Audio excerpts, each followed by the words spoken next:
এক গ্রামে এক বয়স্ক বৃদ্ধ ছিল, যার বাড়িতে কেউ ছিল না। ছেলে, বউ, বাচ্চা সবাই তাকে রেখে চলে গেছে।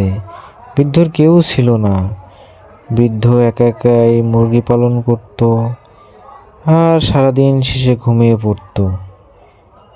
একদিন হঠাৎ করে একটা দৈত্য এসে হাজির হলো তার সামনে। তাকে জিজ্ঞাসা করলো, তোর মন খারাপ কেন? তুই দেখি কারোর সাথে মিশিস না, কি হয়েছে তোর? তখন বৃদ্ধটি বলল, আমার মনের দুঃখ কি বলবো তোমাকে। আমার বউ বাচ্চা সবাই আমাকে রেখে চলে গেছে। আমি এখন খেতে পারি না, আমার চলার মতো কিছু নেই। তখন দৈত্যটি বলল, আয় দেখি তোর জন্য কি করতে পারি। তুই আমার সাথে যাবি? তোর জন্য কি করতে পারি এমন? তুই কি করলে এমন খুশি হবি বল আমাকে। দৈত্যটি বাইরে নিয়ে আসলো। তাকে বাইরে নিয়ে আসে তাকে আবারও জিজ্ঞাসা করলো, তোকে কি দিলে তুই ভালো থাকবি বল আমাকে। তখন বৃদ্ধ লোকটি বলল, আমাকে কিছু গরু ছাগল দাও, আমি তাদের নিয়ে থাকি।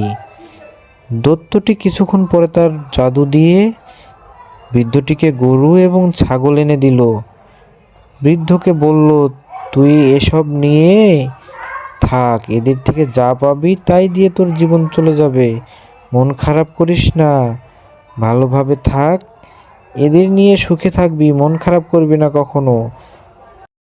কি গো বন্ধুরা, আমার চ্যানেলটি এখনো সাবস্ক্রাইব করো না কেন তোমরা? তাড়াতাড়ি আমার চ্যানেলটি সাবস্ক্রাইব করে দাও এরকম নতুন নতুন ভিডিও পেতে। ধন্যবাদ।